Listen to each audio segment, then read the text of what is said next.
அது சாதாரணமாக நீங்கள் எடுத்துக்கக்கூடாது. அண்ணன் அவர்கள் உன்னிப்பாக சாதுரியமாக சில விடயங்களை அவர் கோடிட்டு காட்டிக்கிட்டே இருக்காங்க. இப்போ இந்த கூட்டணி நீடிக்கும் நீடிக்காது அப்படிங்கிற ஒரு விஷயம் நான் சொல்கிறேன் 100% நீடிப்பதற்கு வாய்ப்பு இல்லை.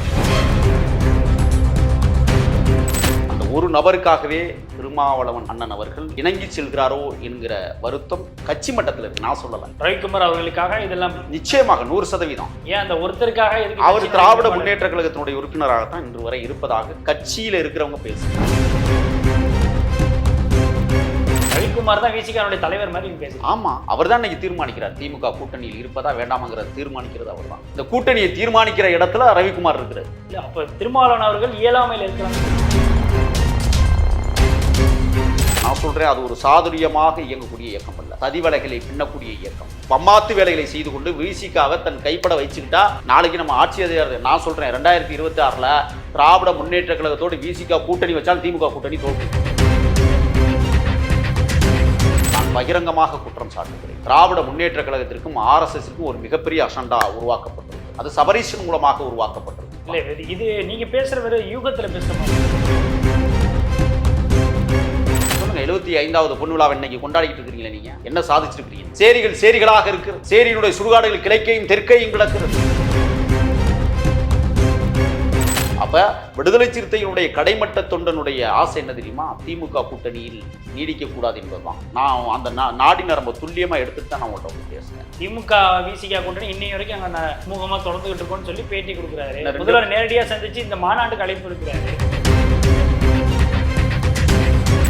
ஆட்சியிலும் பங்கு அதிகாரத்திலும் பங்கு கொடுப்பாங்களா திமுக? அதான் சொல்றேன். அதிமுக கூட அந்த நிலைப்பாடுக்கு வரல. ஏன்னா செல்லூர் ராஜு பேட்டி கொடுக்குறாரு, அது சரி வராது. இப்ப அதிமுக கதவுகளும் இங்க அடைக்கப்படுற மாதிரி தானே தெரியுது. ஏற்றுக்கொள்ளாத மாதிரி தானே.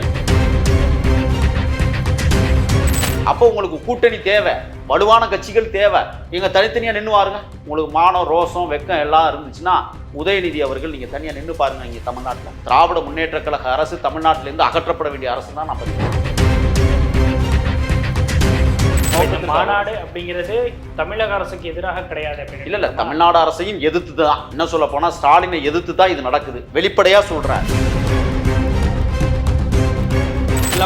எல்லா கட்சியிலுமே ஒத்துக்கிறீங்களா? ஆமா, நான் ஒத்துக்கிறேன். இந்த விவகாரத்துல தமிழர்களா இந்த விவகாரத்தை ஒட்டுமொத்தமா எல்லாருமே பாதிக்கப்படுறாங்க. நம்ம எல்லாம் ஒண்ணு சேருவோம், பாமகவுக்கும் நாங்க அழைப்பு விடுக்கிறோம் அப்படின்னு சொல்லி அழைப்பு விடுத்திருந்தா இன்னும் இந்த குரல் வலிமை பெற்றிருக்குமா? பெற்றிருக்கு. போராட்டம் உண்மையை வரவேற்கிறோம்னு சொல்றாரு. அதே நேரத்துல நீங்க பாமக ஒரு சாதி கட்சியா நீங்க போர்ட்ரே பண்றீங்க. அப்ப நீங்க யாருன்னு சொல்லி ஒரு திருப்பி கேள்வி கேட்குறீங்க.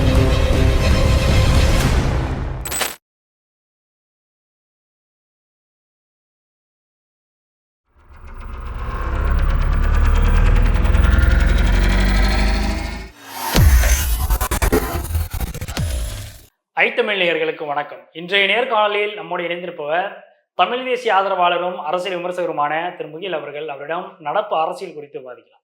வணக்கம். வணக்கம். எப்படி இருக்கீங்க? இருக்கிறது.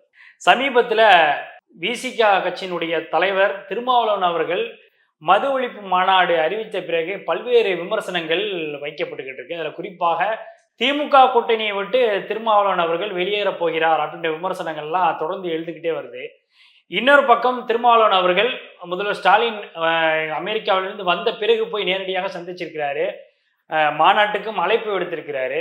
இந்த மாநாட்டு அழைப்பு விடுத்த பிறகு வெளியில பேட்டி கொடுத்தவர் இது மது ஒழிப்பு மாநாடு தானே தவிர இதுல திமுகவும் பங்கேற்பாங்க. திமுகவினுடைய முதன்மை செயலாளர் RS பாரதி அவர்களும் TKS இளங்கோவன் அவர்களும் இந்த மாநாட்டில் பங்கேற்பதாக முதல்வர் ஸ்டாலின் சொல்லியிருக்கிறான்னு சொல்லி பேட்டி கொடுக்கிறாரு. இந்த மாநாட்டினுடைய நோக்கம் அப்படிங்கிறது இங்க பெரிய அரசியலாக்கப்படுது. முதற்கட்டமா இதை எப்படி பாக்குறீங்க? அண்ணனிடத்திலே நேற்றைய தினம் நான் பேசி கொண்டிருந்தேன். மற்ற மாநாட்டு விளம்பரங்களை தாண்டி மது ஒழிப்பு மற்றும் போதைப்பொருள் தடுப்பு மாநாட்டிற்கு மிகப்பெரிய விளம்பரத்தை இந்த ஊடகங்கள் நமக்கு கொடுத்திருக்கிறது. எல்லா மாநாட்டுக்கும் அசுர வேகத்துல வேலை நடக்கும். ஆனா இந்த மாநாட்டுக்கு இன்னும் நம்ம வேலையை தொடங்கலை. அதை துரிதப்படுத்தணும் என்கிற வார்த்தைகளோடு அவரிடம் உரையாடி கொண்டிருந்த நிகழ்வை நான் பகிர்ந்து கொண்டேன். நீங்கள் கேட்பதை போல திராவிட முன்னேற்ற கழகத்தோடு கூட்டணியா இல்லையா என்பது இப்போது முக்கியமல்ல. கள்ளக்குறிச்சியில் 79 மரணங்கள் எரிசாராயத்தால் நிகழ்த்தப்பட்டிருக்கிறது. நமது வலைவழித்தளத்தில் போய் பிரத்யேகமாக சில விடயங்களை நாம் செய்திருக்கிறோம், மக்களுக்கு கொண்டு போய் சேர்த்திருக்கிறோம். என்னை பொறுத்தவரை கள்ளக்குறிச்சியில் இந்த மாநாடு நடைபெறுவது பொருத்தமாக இருக்கிறது. எத்தியார் குப்பத்தில் 22 பேர் மரணத்திற்கும் நமது ஐத்தமிழ் களத்திலே நின்று களமாடியது. திராவிட முன்னேற்ற கழக அரசு 68 பேர் தான் இறந்திருக்கிறார்கள் என்கிற பொய்யான தகவல்களை பரப்பி கொண்டிருக்கிறது. மொத்தம் 79 பேர் இதுவரை செத்து போயிருக்கிறார்கள். கிட்டத்தட்ட 30க்கும் மேற்பட்டவருடைய குடிகாரர்கள் கண் பார்வை இழந்திருக்கிறார்கள். நான் என்ன கேட்குறேன்னா, 10,000 ரூபாய் கண் பார்வை இழந்தவங்களுக்கு கூப்பிட்றீங்க, முறையா அதை விசாரிச்சிருக்கீங்களா அப்படின்னா விசாரிக்கலாம். திமுக அரசு தொடர்ந்து இது போன்ற குற்றச்சாட்டுகளை செய்து கொண்டே இருக்கிறது. சொல்ல முடியாத வன்மம், விவரிக்க முடியாத வன்மங்கள் இருக்கிறது. ஆனால் மீது திமுக ஆமா இருக்கு, 100% இல்ல, 1000% இருக்கு. திராவிட முன்னேற்ற கழகம் இதுவரை நான் அடுக்கிக்கிட்டே போகலாம். வேங்கவேல் பிரச்சனைக்கு இதுவரை ஏதாவது தீர்வு கண்டிருக்கிறதா திராவிட முன்னேற்ற கழக அரசு? கனியாமூர் பள்ளி விவகாரத்தில் ஏதாவது முன்னேற்றம் அடைந்திருக்கிறதா? நாங்குநேரி பிரச்சனையில் ஏதாவது முன்னேற்றம் அடைந்திருக்கிறதா? அண்ணன் ஆம்ஸ்ட்ராங் படுகொலையில் ஏதாவது காய்கள் நகர்த்தப்பட்டிருக்கிறதா? சொல்லுங்க பார்ப்போம். எதுவுமே நடக்கல. ஒன்று. ரெண்டாவது, இன்னொரு செய்தி உங்களுக்கு நான் முக்கியமாக பதிவு செய்யணும்னு நினைக்கிறேன். திராவிட முன்னேற்ற கழகத்தோடு நெருங்கிய தொடர்பில் இருக்கிற நாடாளுமன்ற உறுப்பினர், மரியாதைக்குரிய விழுப்புரம் நாடாளுமன்ற உறுப்பினர் துரை ரவிக்குமார் இருக்கிற வரை திராவிட முன்னேற்ற கழகத்தில் இருந்து விசிகாவை பிரிப்பது அவ்வளவு எளிதல்ல. அந்த ஒரு நபருக்காகவே, அவருடைய ஒற்றை கூற்றுக்காகவே திருமாவளவன் அண்ணன் அவர்கள் இணங்கி செல்கிறாரோ என்கிற வருத்தம் கட்சி மட்டத்தில் இருக்கு. நான் சொல்லல, ரவிக்குமார் அவர்களுக்காக இதெல்லாம் நிச்சயமாக 100%. ஏன் அந்த ஒருத்தருக்காக அவர் திராவிட முன்னேற்ற கழகத்தினுடைய உறுப்பினராகத்தான் இன்று வரை இருப்பதாக கட்சியில இருக்கிறவங்க பேசுறாங்க. விசிகாவினுடைய ஒரு எம்பியா இருக்கிறாரு, அவரை போய் நீங்க ஒரு திமுகவுடைய கட்சிக்காரரா நீங்க இப்பொழுது திராவிட முன்னேற்ற கழகம் வெற்றி பெறவில்லை, துரை ரவிக்குமார் வெற்றி பெற்றிருக்கிறார் இந்த கூட்டணி விவகாரத்துல. இது சாதாரணமாக நீங்கள் எடுத்துக்க கூடாது. அண்ணன் அவர்கள் உன்னிப்பாக, சாதுரியமாக, துல்லியமாக சில விடயங்களை அவர் கோடிட்டு காட்டிக்கிட்டே இருக்காங்க. இப்போ இந்த கூட்டணி நீடிக்கும் நீடிக்காது அப்படிங்கிற ஒரு விஷயம் நான் சொல்கிறேன் 100% நீடிப்பதற்கு வாய்ப்பில்லை. வாய்ப்பு இல்லைங்க. இல்லை. என்ன காரணம்னா, இப்பெல்லாம் ஒரு பூசி முழுகிற வேலைகள், எரிகிற மெழுகுவத்தி உருகிதான் ஒரு ஒளியை தருவதை போல விடுதலை சிறுத்தைகள் உருகி திராவிட முன்னேற்ற கழகத்திற்காக ஒரு ஒளியை தந்து கொண்டிருக்கிறது. அது திராவிட முன்னேற்ற கழகம் புரிஞ்சுக்கணும்னு நான் நினைக்கிறேன். வேங்கவேல் பிரச்சனையில் ஆடிய ஆட்டத்தை அண்ணன் அவர்கள் ஆழமாக யோசித்துக் கொண்டிருக்கிறார்கள். இதுவரை ஒரு குற்றவாளிகளை கூட கைது பண்ணியிருக்காங்களா? சொல்லுங்க பார்ப்போம். அப்ப இன்னொன்னு, ஏன் விடுதலை சிறுத்தைகள் கட்சியினுடைய கொடிமரங்கள் மட்டும் அகற்றப்படுகிறது? என்ன காரணம்னு சொன்னா, நான் பகிரங்கமாக குற்றம் சாட்டுகிறேன்.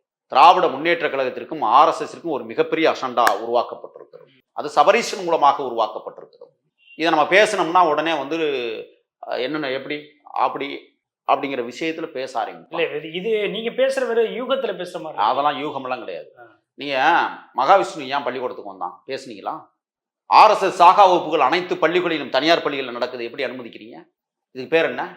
திராவிட சித்தாந்த கொள்கையில எந்த பள்ளியிலும் எந்த கல்லூரியிலாவது நீங்கள் நடத்தியது உண்டா?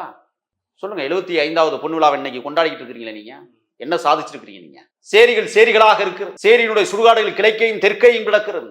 சேரிகள் அனைத்தும் கிழக்கையும் தெற்கையும் கிடக்கிறது. எதுக்காக கிடக்குன்னு தெரியுமா உங்களுக்கு? தெரியுமா தெரியாதா? தென்மேற்கு பருவ காற்று வீசுகிற போது சேரி குடியானவர்களுடைய மேல் பகுதியில் இருந்தால் அவன் சுவாசிக்கிற காற்றை இவன் சுவாசிச்சு அது தீட்டாயிருங்கிறதுக்காகத்தான் சேரிகளில் அடைக்கப்பட்டிருக்கிற மக்கள். அதான் தெற்கையும் கிழக்கையும் இருக்கு. இதை பத்தி திராவிட முன்னேற்ற கழக அரசுக்கு பதில் என்ன? சமத்துவபுரத்தை உருவாக்கினீர்கள். சமத்துவபுரத்தில் இருக்கிறவர்களுக்கு சுடுகாடு இங்கே, அவன் ஜாதி சுடுகாட்டில் போச்சுட்டு இருக்கான். இதான் சமூக நீதி கொள்கை. அன்னைக்கு நான் பேசி கொண்டிருக்கிற நேரத்தில் தந்தை பெரியார் பிறந்த தினம் ஒரு பக்கம் கொண்டாடிக்கிட்டு இருக்கிறாங்க. சமூக நீதியை பற்றி பெருசா பேசி கொண்டாடிக்கிட்டு இருக்காங்க. பெரியாருக்கு பிறகு எவனும் சமூக நீதியை பற்றி பேசுவதையோ அல்லது அந்த தன்மையை, அந்த தத்துவத்தை உருவாக்குவதில் எவனுக்கு அக்கறை கிடையாது. யாருக்குமே அக்கறை கிடையாது. ஆனால் தொடர்ந்து பெரியாரை முன்னெடுத்து சொல்றாங்க. அதெல்லாம் அதிகமா பேசுறாங்க. அட்டர்பாடு. திராவிட முன்னேற்ற கழகத்துல இருக்கிற கடைநிலை கிளை செயலாளர்கிட்ட போய் கேளுங்க, அவ்வளவு சாதிய வன்மத்தோடு இருக்கிறான். நீங்க பெரிய மட்டத்துக்கெல்லாம் போக வேண்டாம். என் ஊரே நீங்க எடுத்துக்கோங்க. என் ஊர்ல இருக்கிற கிளைக்கழக செயலாளர் அவ்வளவு சாதிய வன்மத்தோடு செயலாற்றுகிறான் திமுகவுல. அப்ப அதுக்கு பேர் என்ன? சொல்லுங்க பார்ப்போம். திராவிட முன்னேற்ற கழக அரசு, நான் சொல்றேன், அது ஒரு சாதுரியமாக இயங்கக்கூடிய இயக்கம் அல்ல, சதிவலைகளை பின்னக்கூடிய இயக்கம். நீங்க அதிமுக பாத்தீங்கன்னா சாதுரியமா இயங்கும். நீங்க ஒரு மெல்லிய போக்கு தெரியும். நீங்க பாத்தீங்கன்னா தெரியும். அதுக்கு எடுத்துக்காட்டு நான் சொல்றேன். அண்ணன் திருமாவளவன் எம்பி அந்த ஷீட் இருக்குல்ல, அதுல ஒரு வேலையோ அல்லது பணியிட மாற்றமோ அல்லது வேற ஏதோ ஒரு உதவியோ பொதுமக்கள் போய் தேடி போய் அவர் கையெழுத்து போடுற அந்த பதிவுகள் இருக்குல்ல, ஒரு நாளைக்கு கிட்டத்தட்ட 200 கொடுக்குறாரு. 200 அங்கே வேலை நடக்குதா? எந்த வேலையும் நடக்கலைங்க. இவருடைய கையெழுத்து போட்ட அந்த ஷீட்னா குப்பையில் தாங்க போகுது. அமைச்சர்கள் அத்தனை பேர், நான் கேட்குறேன், ஒவ்வொரு அமைச்சருக்கும் 10 உதவியாளர்கள் இருக்காங்களே, எதுக்கு தெரியுமா? நான் சொல்லவா, உண்மையை சொல்லவா? தமிழ்நாட்டை 10 கூறா போட்டு வச்சிருக்காங்க சம்பாதிக்கிறதுக்கு அமைச்சர். இல்லைன்னு சொல்லுங்க பார்ப்போம். மின்சாரத்துறையில் வந்து எத்தனை உதவியாளர்கள் தெரியுமா? தங்கம் தென்னரசனுக்கு அவ்வளோ பேர் வசூலில் தான் இருக்கான். நீங்கள் அமைச்சர்களுடைய அத்தனை உதவியாளர்களும் எங்க வசூல் செய்யலைன்னு சொல்லுங்க பார்ப்போம். கேட்டால் என்ன கேட்பீங்க? நீங்களே என்கிட்ட கேட்பீங்க ஆதாரம் இருக்கான்னு. கொடுத்த ஆதாரமெல்லாம் நிறைய இருக்கு, வாங்குற ஆதாரமும் நிறைய இருக்கு. அது என்ன வீடியோவா எடுத்து காட்ட முடியும்? எவ்வளவு நாசுக்கா சம்பாதிக்கிறாங்க தெரியுமா? உங்களுக்கு தெரியுமா? ஒரு அமைச்சரை போய் சந்திப்பதற்கு நேரம் கேட்டா கொடுக்க மாட்டேங்கிறான். காசு இருந்தா உள்ள விடுறான். அப்படி ஒரு சூழல் இருக்கு. அப்ப விடுதலை சிறுத்தையினுடைய கடைமட்ட தொண்டனுடைய ஆசை என்ன தெரியுமா? திமுக கூட்டணியில் நீடிக்க கூடாது என்பதுதான். நான் அந்த நாடி நரம்ப துல்லியமா எடுத்துட்டு தான் நான் உங்கள்கிட்ட வந்து பேசுறேன். இல்லப்பா, ஏற்கனவே திமுக விசிகாவுடைய கூட்டணியில விரிசல் இருக்கு அப்படின்ற விமர்சனத்தை பொதுவாக வைச்சாலும் கூட திருமாவளவன் ரொம்ப ஸ்ட்ராங்கா இருக்காரு. எந்த விரிசலும் கிடையாது, திமுக விசிகா கூட்டணி இன்னை வரைக்கும் அங்க சுமூகமா தொடர்ந்துகிட்டு இருக்கோம்னு சொல்லி பேட்டி கொடுக்குறாரு. முதல்வர் நேரடியா சந்திச்சு இந்த மாநாட்டுக்கு அழைப்பு எடுக்கிறாரு. அவரு அண்ணன் வந்து இப்ப என்ன தெரியுமா? அதான் நான் முதவே சொன்னேன், ரவிக்குமார் என்கிற ஒற்றை நபரால் இயங்கி கொண்டிருக்கிறது விடுதலை சிறுத்தை. அப்ப ரவிக்குமார் தான் விசிகாவுடைய தலைவர் மாதிரி பேசுறேன். ஆமா, அப்படிதான் பேசுவேன். அவர் தான் இன்னைக்கு தீர்மானிக்கிறார். திமுக கூட்டணியில் இருப்பதா வேண்டாமாங்கிறத தீர்மானிக்கிறது அவர் தான். நீங்க கட்சி என்பது வேறு, கூட்டணி என்பது வேறு. இந்த கூட்டணியை தீர்மானிக்கிற இடத்துல ரவிக்குமார் இருக்கிறார். இல்ல, அப்ப திருமாவளவன் அவர்கள் இயலாமையில் இருக்கிறாங்க. அப்படியெல்லாம் நான் சொல்ல வரல. அவர்களுடைய ஆலோசனையும் அண்ணன் பெறுகிறார் என்பதுதான். ஆனா தொண்டர்களுடைய ஆலோசனையை அண்ணன் பெற்றிருக்கிறார், அது எனக்கு நன்றாக தெரியும். ஆனால் மீற முடியல. என்ன காரணம்னா, இன்னும் ஒரு 1.5 ஆண்டுகள் இருக்கு இந்த ஆட்சி முடிகிறதுக்கு. அதுக்குள்ள நிறைய மாற்றங்கள் நடக்கும். நான் சொல்றேன், இப்ப அதிகாரத்தை நோக்கி அரசியலில் அங்கீகாரத்தை பெறுவதற்கு, அதிகாரத்தை பெறுவதற்காக பங்கு, அதிகாரத்திலும் பங்கு. ஆமா, அது இப்ப பாருங்க 1.5 வருஷத்துல எல்லாமே நடந்துடும். நீங்க நடக்காதுன்னு நினைக்கிறீங்களா?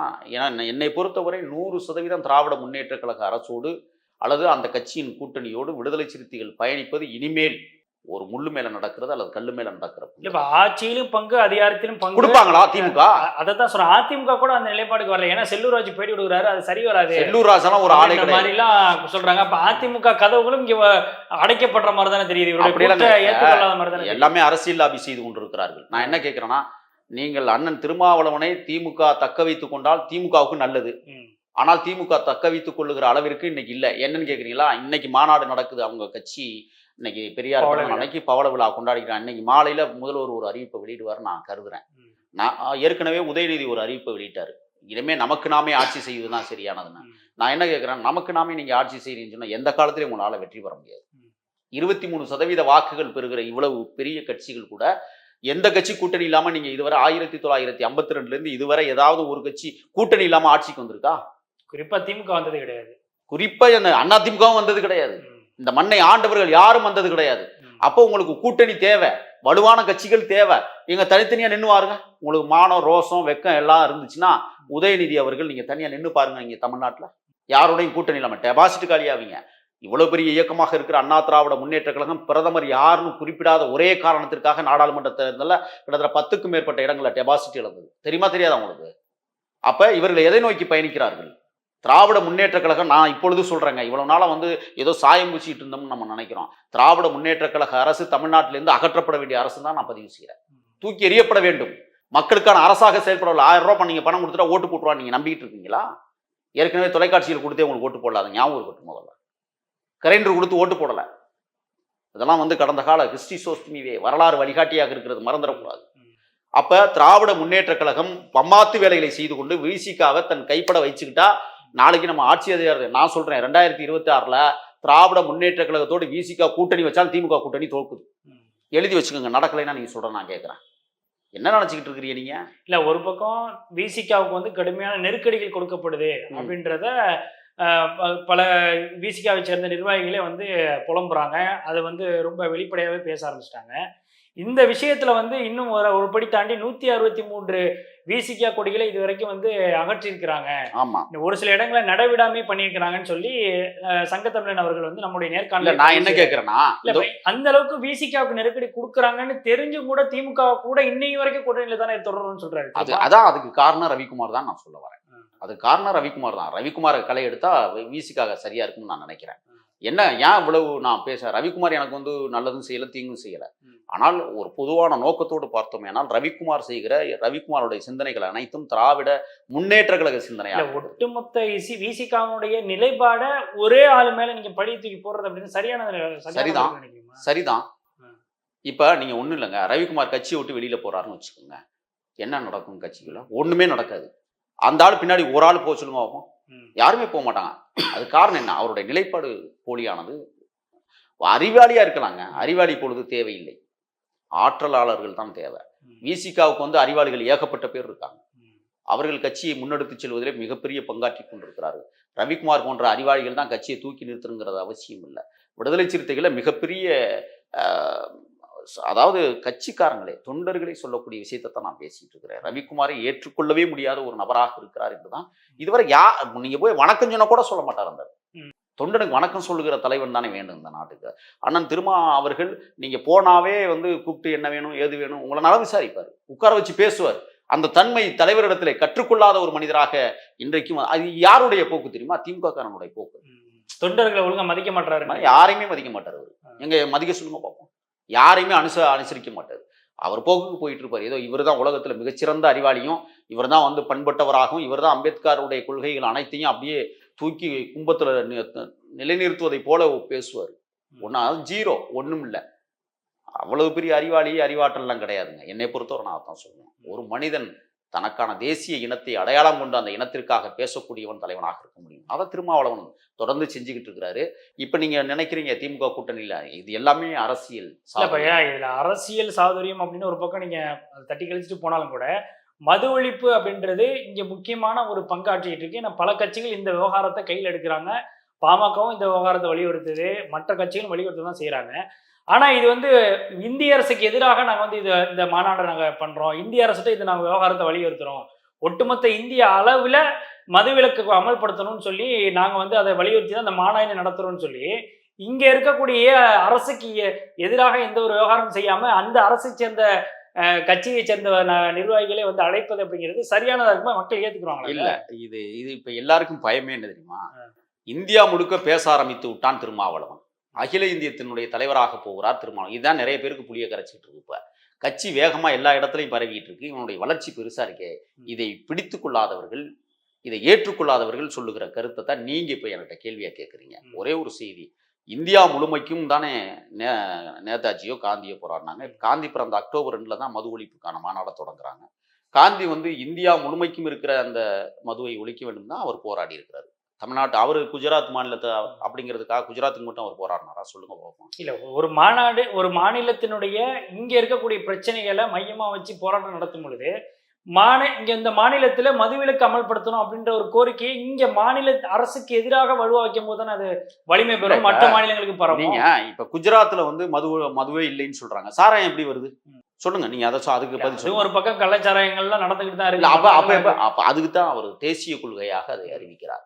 நான் இந்திய தேசியத்தை ஏற்றுக்கொண்டவனாக இருக்கிறேன், இந்திய அரசமைப்பு சட்டத்தின்படி இயங்கக்கூடியவனாக இருக்கிறேன், இந்தியா முழுமைக்கும் இதை நடைமுறைப்படுத்த வேண்டும் அப்படிங்கிற ஒரு கோரிக்கைங்கிறது யாரும் யோசிக்க முடியாத கோரிக்கை. அதை பாராட்டுறதை விட்டுவிட்டு அதை கேவலமா பேசுறதா இங்க தப்பு. ஏன்னா அவர் தேசிய நீரோட்டத்துல யோசிக்கிறார். ஏன்னா இந்தியா முழுக்க இருக்கிற அடித்தட்டு மக்கள் குடிக்கிறார்கள், இந்தியா முழுமைக்கும் இருக்கிற சேரி மக்கள் குடிக்கிறார்கள். சிதைந்து போகிற ஒரு மக்கள் கூட்டமாக சேரிகளில் புரளக்கூடிய மக்கள் தான் பாதிப்பு உள்ளாக்கப்படுகிறார்கள். அப்ப அவர் வந்து தமிழ்நாட்டில் இருக்கிற சேரிகளுக்கு மட்டும் அவர் கேட்கல, தமிழ்நாட்டில் இருக்கிற மற்ற பொது நீரோட்ட சமூகத்திற்கும் அவர் கேட்கல, ஒட்டுமொத்த இந்தியாவையும் நேசிக்கிற காரணத்தால் அவர் என்ன செய்யறாரு, இந்த தேசம் இந்திய அரசமைப்பு என்பது இந்திய வல்லாதிக்க அந்த அரசுக்கு கட்டுப்பட்ட ஒரு நடைமுறை சாத்தியமாக இருப்பதால் இந்தியாவுக்கு அவர் கேட்கிறாரு. இப்ப அதுல என்ன தவறுன்னு நீங்க மதுவிலக்கு அப்படின்னு சொல்லி இது வரைக்கும் வந்து இந்த நாள் வரைக்கும் வந்து ஒரு பேசிட்டு இருந்தாங்க, பிரச்சாரம் வந்து அப்படித்தான் வைக்கப்பட்டது. இது வந்து மது ஒழிப்பு மாநாடு, மது விலக்கு அமல்படுத்த. மது மட்டும் கிடையாது, தெளிவா இருக்குன்னா இல்ல மது மற்றும் போதை ஏன் இப்ப இந்தியா முழுக்க அவர் சொல்றாருன்னா, இருங்க ஒரு நிமிஷம், அதானுடைய துறைமுகத்தின் மூலமாகத்தான் இன்னைக்கு வந்து போதைப் பொருட்கள் கிட்டத்தட்ட எத்தனை 75,000 கோடி ரூபாய் போதைப் பொருள் அவருடைய துறைமுகத்திலிருந்து தான் இறக்குமதி செய்யப்பட்டு விநியோகிக்கப்படுகிறது. கேரளா, ஆந்திரா போன்ற பகுதியில் அதிகமாக விசா நடைமுறைக்கு கொண்டு வந்திருக்காங்க. அப்ப இவர் என்ன செய்யறாருன்னா, தமிழ்நாட்டை மட்டும் அவர் குறிவைத்து, அதானி துறைமுகம் தமிழ்நாட்டிலே இருக்கு, அப்ப போதை பொருள்கள் தமிழ்நாட்டுக்குள்ள வருதுன்னு சொன்னா எப்படி வருது? அதானி துறைமுகத்தின் மூலமாக தமிழ்நாட்டுக்குள்ள வருது. அப்ப அதை ஒழிக்கணும்னா இந்தியா முழுமைக்கும் அதை நடைமுறைப்படுத்தணும்னு சொல்றாரு. நீங்க மதுவை மட்டும் நீங்க வச்சு பேசக்கூடாது, இதுல போதைப் பொருட்களும் அடங்குகிறது. அப்ப அந்த அடிப்படையில தான் அவர் அந்த கருத்தியில சொல்றாரு. இதை புரியாத முட்டாள்கள் எதையோ பேசிட்டு இருக்காங்க. போதைப் பொருள் என்பது தமிழ்நாட்டில் மட்டும் நடக்குது, இந்தியா முழுமைக்கும் நடக்கிறது. இது குறிப்பாக அதானி துறைமுகத்தில் நடக்கிறது. அப்போ போதைப் பொருளை ஒழித்தால்தான், போதைக்கான பொருளை ஒழித்தால்தான் இங்க போதை ஒழிக்கப்படும்ங்கிறதுல தெளிவா இருக்கிறார். சாராயம் என்பது இந்தியா முழுமைக்கும் இருக்கிறது. அப்ப அவர் எந்த நோக்கத்தில் மாநாடு அப்படிங்கிறது தமிழக அரசுக்கு எதிராக கிடையாது அப்படின்னு இல்ல தமிழ்நாடு அரசையும் எதிர்த்து தான், என்ன சொல்ல போனா ஸ்டாலினை எதிர்த்து தான் இது நடக்குது. வெளிப்படையா சொல்றேன். இன்னைக்கு நான் கேட்கிறேன், ஸ்டாலின் இப்ப யார் அறிமுகம் கொண்டு போக சொல்லியிருக்கா? RS பாரதியும் DK இளங்கோனையும் அனுப்பியிருக்காரு. இவங்க 2 பேரும் என்ன சாராய ஒழிப்பு போராளிகளா? முதன்மை நிர்வாகிகள். நான் என்ன கேட்கிறேன்னா, இது ஒரு மகளிர் மாநாடுங்க. யார் அனுப்பணும்? நீங்க கனிமொழி அனுப்பி வைக்கணும். அவங்கதான் மதுவுக்கு எதிராக திமுக வெற்றி பெறுவதற்கு முன்னால மதுவை ஒழித்தே தீர்வோம்னு சொல்லி கத்திக்கிட்டு இளம் விதவைகள் அதிகமாக இருக்கக்கூடிய மாநிலமாக தமிழ்நாடு மாறிக்கிட்டு இருக்கு. நீங்க கள்ளக்குறிச்சி நகரத்துல மட்டுமே நான் சொல்றேன் 300 விதவைகள் இளம் விதவைகள் இருப்பதாக புள்ளி விவரம் இன்னைக்கு சொல்லுகிறது. நான் கேட்கிறேன், இன்னும் குறிப்பாக வட தமிழகத்தில் கிட்டத்தட்ட 7000 விதவைகள் இருப்பதாக செய்தி குறிப்புகள் சொல்லுகிறது. அப்ப இந்த 7000 விதவைகள் உருவாக காரணம் யார்? மதுதான். அப்ப இந்த மதுவை ஒழிப்பதற்கான ஏன் நீங்க ஒரு கேள்வி கேட்டீங்க, பாமக சாராயத்திற்காக தொடர்ந்து போராடி என்ன பிரயோசனம்? நீங்க உங்காலதான் இப்ப காய்ச்சினா, உங்காலதான் முதலாளியா இருக்கான், உங்க கட்சிக்காரன் தான். அதான் கருணாபுரத்துல காய்ச்சினவன் யாரு? பாமக காரன் தான் காய்ச்சினா. வித்தவன் தான் தாழ்த்தப்படுத்தப்பட்டவன். சேரியில உள்ளவன். ஒரு சில பேர் அரசியல் கட்சி என்ன கேட்கிறேன், பயன்படுத்தி ஒவ்வொரு கட்சிக்கும் பொறுப்பு இருக்குங்க. நான் கேட்கிறேன், பாட்டாளி மக்கள் கட்சிக்கு பொறுப்பு இருக்கா இல்லையா? அதைத்தான் நானும் சொல்றேன். பாமகவை ஒரு கட்சிக்கு ஒரு பேக்கப்பா பயன்படுத்திட்டு கூட இந்த வேலையை செய்யலாம். அது திமுகவை விசிகா கூட பயன்படுத்தலாம்.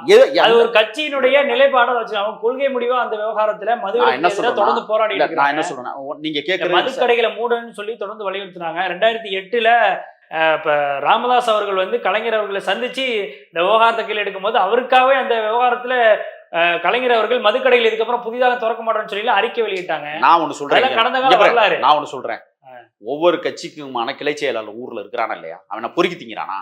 பொறுக்கிகள் அவங்க எல்லாம் ஏன் அவனுக்கு தெரியாது சாராயம் வைக்கிறது? அவன் அந்த தலைமைக்கு சொல்ல வேண்டியதானே? அந்தந்த கட்சிக்கு, எல்லா கட்சியும் சொல்றேன் நான், அது விசிகாவா இருக்கட்டும் பாமகவா இருக்கட்டும், எல்லா கட்சிக்கும் செய்யாத அந்த தகவலை பரிமாற்றம் செய்யாத அந்த கிளைச்சியாளர் என்னத்துக்கு வச்சிருக்கீங்க? எல்லா பக்கம் மிஸ்டேக் இருக்கு, எல்லா பக்கம் தவறு, எல்லா கட்சியிலுமே ஒத்துக்கிறீங்களா? ஆமா, நான் ஒத்துக்கிறேன். இந்த விவகாரத்துல தமிழர்களா இந்த விவகாரத்தை ஒட்டுமொத்தமா எல்லாருமே பாதிக்கப்படுறாங்க.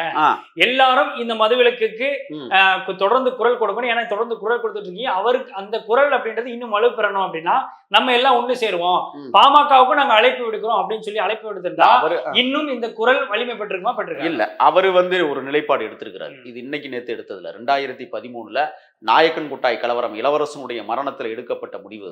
அது அவங்களுடைய உயர்நிலை குழுவை கூட்டி முடிவெடுக்கப்பட்டது. என்ன சொன்னாங்க? சாதியவாதிகளுக்கு இங்க இடம் இல்லைன்னா. ராமதாஸ் என்ன பண்ணாரு? சாதாரண வேலையை செஞ்சார் அவரு. நீங்க மதுவை ஒழிக்கிறோம்னு சொல்றீங்க, யாருக்கான மது? இன்னைக்கு ஒரு அறிக்கை கொடுத்திருக்கிறார் ராமதாஸ், பாத்தீங்களா? வன்னியர்களுக்கான சமூக நீதியை பெற்றுத்தருவம் வரை நான் ஓய மாட்டேன், என் உயிரே போனாலும் வன்னியர்களுக்கான சமூக நீதியை பெற்று. அது என்ன? புரியவே இல்லை. வன்னியர்களுக்கான சமூக நீதினா என்ன?